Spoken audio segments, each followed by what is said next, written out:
welcome to IPW Insider, the monthly show that keeps you up to date with all of Independence Pro Wrestling news and events. I'm your host and IPW commentator, Mark Franchise. And from the Crucial Squared Circle podcast and IPW commentary team, this is Davison Sarai. Davison, last month we saw an incredible event at the Y-Bar in Kalamazoo, IPW Valley. That's right, Franchise. 3 IPW titles were on the line, and there was no shortage of excitement throughout the event. Let's take the IPW fans back to February 8th and show some of the action that went down at the event. Josh Raymond came out and confronted the Death Threat Army and vowed to work his way up the IPW ladder after suffering a bloody loss to Aaron Orion in a match for the Michiana Championship back in January at IPW High Stakes. Just then, the always charming but not necessarily popular Jamie Cox crashed the party, saying that he would be the first rung on that ladder, having aspirations for the Michiana title himself. This inspired Josh Raymond to throw down then and there. Cox once again tried to steal a victory by pulling out a foreign object. Luckily, the referee caught it in time. Cox noticed IPW Commissioner Terry Van Avery on the ring apron and once again became distracted. Never one to err on the side of logic, Cox allowed himself to become distracted by Van Avery, and that error cost him the victory. The next match on the card was a rematch between local favorite Felix Morio and the highly successful Derek Wolf, who was looking to get revenge after an embarrassing loss back at High Stakes. Despite that hiccup at High Stakes, this would become yet another success on Derek Wolf's path to greatness. Let's take you back now to Valor and show you how Wolf was able to secure that victory. Continues, he's got to find a way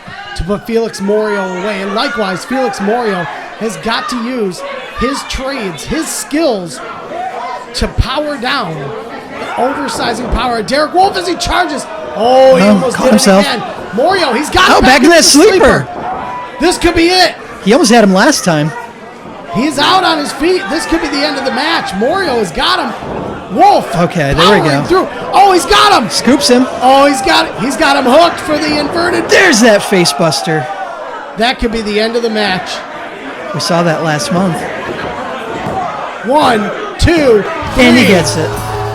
With that win, Derek Wolf is now poised for settling some unfinished business from his past. One can only assume you're referring to fellow IPW talent Zach Ibiza, with whom Derek Wolf has a long and storied past. You're absolutely correct, and Derek Wolf is hell-bent on reminding Ibiza that turning your back on the bastion of excellence is simply not a forgivable offense. The two of them will go head-to-head at IPW Tough Luck, and Wolf plans on showing Ibiza what the definition of excellence truly is. We were lucky to have Mr. Wolf on the Crucial Squared Circle podcast on Friday, February 28th, and the IPW camera crew was eagerly waiting for his corporate jet to touch down at the Kalamazoo and Battle Creek International Airport. Here's what Mr. Wolf had to say. I don't understand. I don't care how much Apple stocks are selling for. I need you to close the sale, and I need you to close the sale now. Look, I gotta go. I don't want excuses. I want the sale closed. Make it happen. What are you doing here? Terry told me there weren't going to be any cameras. I don't understand this. That's fine. That's fine. Look, obviously everybody wants a word with Derek Wolf, and that's fine. If Terry sent his camera crew out here, I'll go ahead and give that to you. The bottom line is this. Next month at Tough Luck, Zach has what's coming to him. This has been a feud that has been building up for the past year. Zach knows what's coming, and it's time for him to get his ass beat. And that's what Derek Wolf is going to give.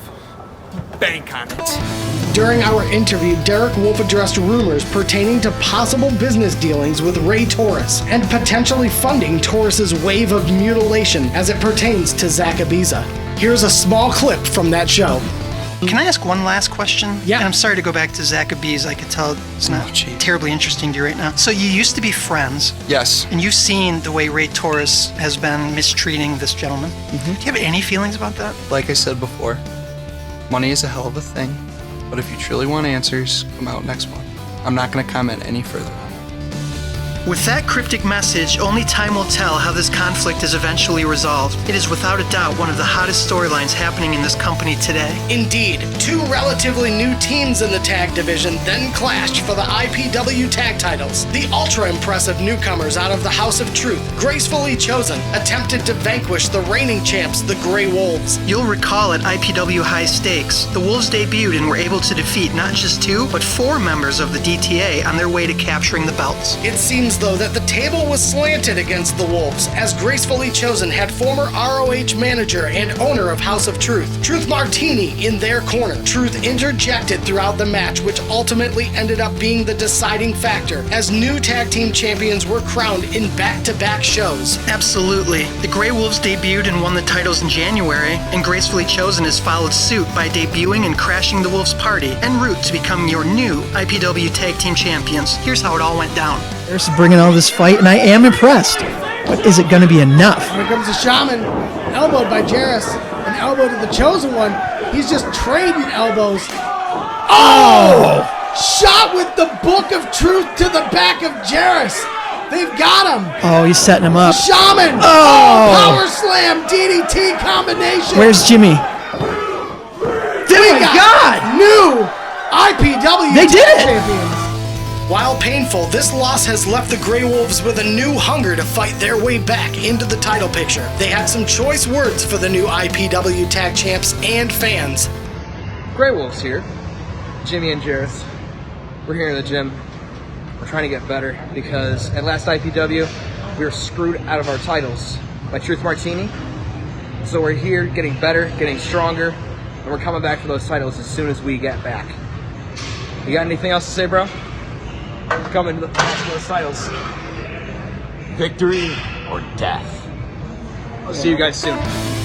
Speaking for myself and other IPW fans, I'm sure we're all looking forward to the next chapter of the Grey Wolf saga. Speaking of saga, the tale of Aaron Orion's seemingly never-ending reign as IPW Michiana champion almost came to an end as he met #1 contender and massive fan favorite, Zach Ibiza. Ibiza's riding a huge wave of momentum after back-to-back wins at the prior 2 events leading up to Valor. Seemingly a huge underdog against the champion the stature of Orion. Ibiza's recent win streak threw major doubt over the outcome of this title matchup. Ibiza had Orion reeling as he was able to use his speed and agility to periodically gain an advantage, but ultimately the champion was simply too much to withstand. Afterwards, the cacophony of terror known as Ray Torres hit the ring and began to once again dismember Ibiza, begging the question, what is his motive for these seemingly unprovoked attacks? I'm hoping we get some answers on Saturday, March 14th. The big main event of the night was a match between IPW champion, the Black Diamond, Jack Price, against recently defected DTA member Karam. At high stakes, Karam not so subtly announced that he was tired of playing backup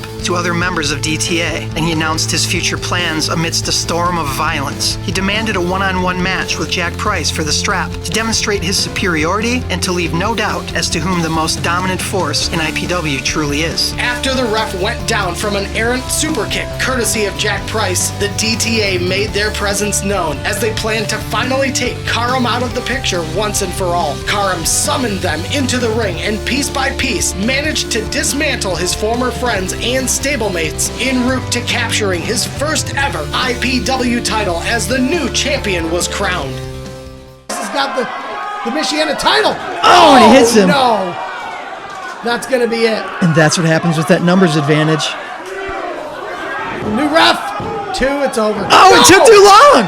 Karam breaks out. After all of that, he was still able to kick out. If I'm Price, I am really nervous right now. Oh, he's got the belt again, though. He's going to take him out. He's going to go for the disqualification. If he does this, Karam is absolutely right. He is a punk. Don't do this. Come on, Karam. Come on. Oh, the referee does the right thing taking here. the belt away. Price takes his eyes off Karam. Another huge spine buster. 1. Oh my God! No! He actually did it! IPW champion! Franchise, one would think that the Death Threat Army would be looking for their first opportunity for revenge and to take back what they see as their property in Karam's IPW Championship. The next chance to do so will come at the Y-Bar in Kalamazoo on March 14th. Karam is going to need his head on a swivel as DTA will no doubt make their presence known. Many things will come to fruition as we count down the days to IPW Tough Luck. Make sure you get your VIP tickets now through Independence Pro Wrestling's Facebook page to lock down front row seats to the show and a special meet and greet with various IPW talent. There's never a weak match or a slow moment at an IPW event, so make sure you stay up to date and watch all previous events on Independence Pro Wrestling's YouTube page. Also, make sure to click the subscribe button. We thank you for joining us on IPW Insider. For Davison Sarai, I'm Mark Franchise, and we will see you at the Y Bar in Kalamazoo for IPW Tough Luck on March 14th.